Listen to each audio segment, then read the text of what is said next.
Romantic period begins with the publication of lyrical ballad in 1798 with the collaboration of William Wordsworth and Samuel Taylor Coleridge. So Romantic period is nothing but a reaction against the rampant materialism of 18th century, the neoclassical. So 18th century, as you all know, is also called the age of reason, age of prose, age of periodicals, age of novels, and enlightenment. It is also called the age of satire. So because of industrial revolution, people are becoming very mechanical, because of which it is affecting the human relationship. So the very compassion, the very warmth that makes a human being is been taken away from them. That is the reason why romantic writers have bring imagination. In the 18th century, writers were more focused upon how they are going to write rather than what they write. But in the romantic period, the writers are focusing upon what to write rather than how they write. So in the romantic period, the focus is more upon imagination, more upon the escape, more upon the nature.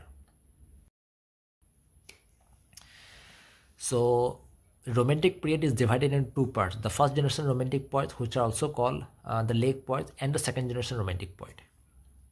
In the first generation romantic poets, we have William Wordsworth, Samuel Taylor Coleridge, Walter Scott, Robert Southey, and Jane Austen.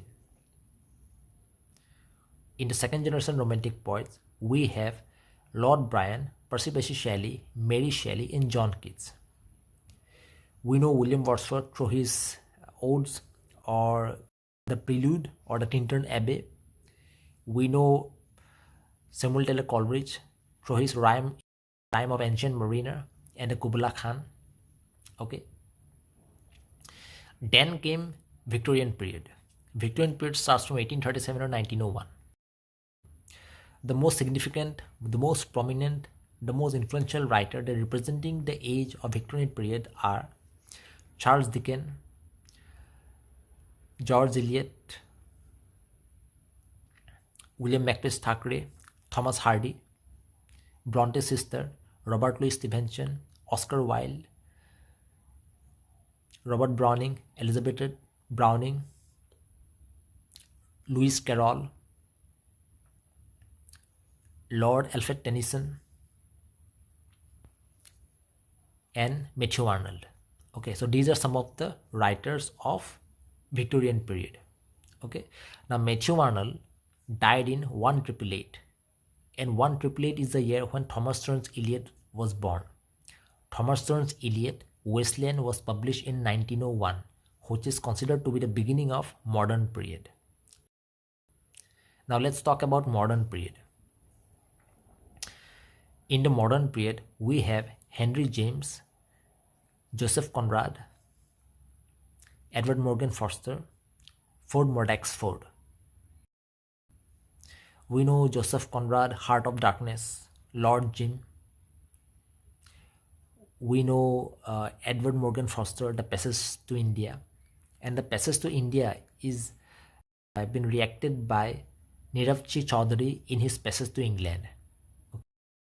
Now these four writers that I have mentioned of the modern period, like Henry James, Joseph Conrad, Ford Madox Ford, Edward Morgan Foster, these are considered to be the transitional writers. So they are the transitional writer between the Victorian period and radical modern period.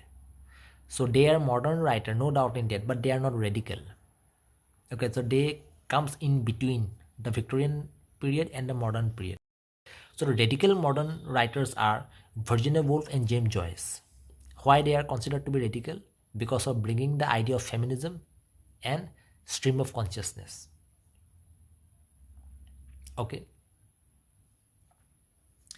Now the science fiction writers are H.G. Wells, J.M. Priestley, George Orwell, and Aldous Huxley. We know H.G. Wells through his magnificent work called Invisible Man and Time Machine. We know Aldous Huxley through his phenomenal, marvelous work called Brave New World. We know George Orwell through his magnificent, marvelous work called Animal Farm and 1984. And we also have George Bernard Shaw. George Bernard Shaw comes under the category of problem plays. We know George Bernard Shaw, he is an Irish writer, dramatist, and his works like Pygmalion, Arms and a Man, Man and Superman are significant work that needs to be mentioned, that cannot be overlooked, that cannot be ignored, nor can be avoided. There is also another writer whose name is David Hubert Lawrence, who also need to be mentioned because of his controversial work called Sons and Lovers and Lady Chatterley's Lovers. He comes under a different category because he tried to showcase the relationship between man and a woman like no other writers have ever revealed. So the modern period is quite different from the Victorian period. The reason for that being is that modern writers are more pessimistic, are quite nihilistic, they are quite hopeless. The reason for that being is the event like First World War and the Second World War, which had a great impact upon the lives of the people. And as you all know, writers only write what they see, and what they see is the tragedy because of those two event like First World War and Second World War. So a writer cannot be isolated from the society, and society is governed by the different event.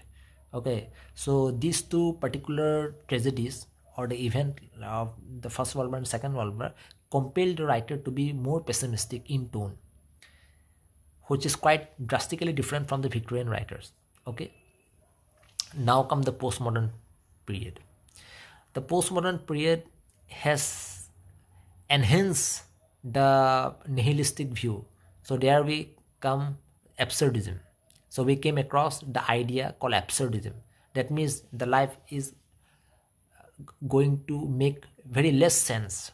Okay, so the writers like Samuel Beckett and Harold Pinter has contributed in this genre. So the Waiting for Godot, written by Samuel Beckett, is a significant work that needs to be mentioned. And Harold Pinter's Birthday Party is another remarkable work. Other writers like John Osborne, Dylan Thomas, Philip Larkin, Agatha Christie are also need to be mentioned. Now, talking about modern period, one more thing that needs to be told is feminism is something that Virginia Woolf is considered to have brought in his work A Room of One's Own. But there are other female writers like Jane Austen, Emily Bronte, George Eliot, Louisa May Alcott, Little Woman, or Emily Bronte's, or the Jane Eyre, or Jean Rhys, White's The Glass Sea, or Wuthering Heights, or Pride and Prejudice. So these are different works of the female writer, or the Middlemarch of George Eliot. These are different work of the female writer who never fail to address the issue that a woman faces in a patriarchal society. But the Virginia Woolf, in her Room of One's Own, very vehemently address the deeper issue that a woman needs to have her own space. Instead of becoming an extension, instead of remaining an extension of her father or brother or son or husband, she needs to have her own identity. That means she needs to have her own space in the house. Rather than sharing the room of her father or her husband, she needs to have her own space. And that is quite vocal. That is something not expected, because women were always been seen as an extension of her identity of her husband or her son. She never have her own identity. So this can be considered to be the beginning of the feminism in the modern period. Okay, so these two ideas like feminism and a stream of consciousness. Now, stream of consciousness is nothing but breaking the linearity of the narration. So stream of consciousness is all about the narrative technique. And so this comes under the category of the psychological novel. Anyway, but it has been told that in the 18th century itself, the feminism has started through the work of Mary Wollstonecraft, The Vindication to the Right of the Woman, and this work can be considered to be the original beginning of the feminist movement. Now, Mary Wollstonecraft is the mother of Mary Shelley, and Mary Shelley has married Percy Bysshe Shelley. Okay. Anyway, this is the extra knowledge that I have given. Now, talking about the science fiction writers in the modern period, like as I have already mentioned, H.G. Wells, Aldous Huxley, or George Orwell, or James Priestley. So this comes under the category of science fiction writer, and what they have predicted, that how the machines are nothing but the byproduct of the development of science and technology under the hands of men. So how the human beings, in their effort to perfect the machine, has conquered the human being, and this is something which has been predicted in the Brave New World, or the George Orwell's 1984, or the Time Machine. But this has been long predicted by the romantic writer Mary Shelley in her work Frankenstein. Okay, so I think this much is enough for today. Thank you very much. Thank you.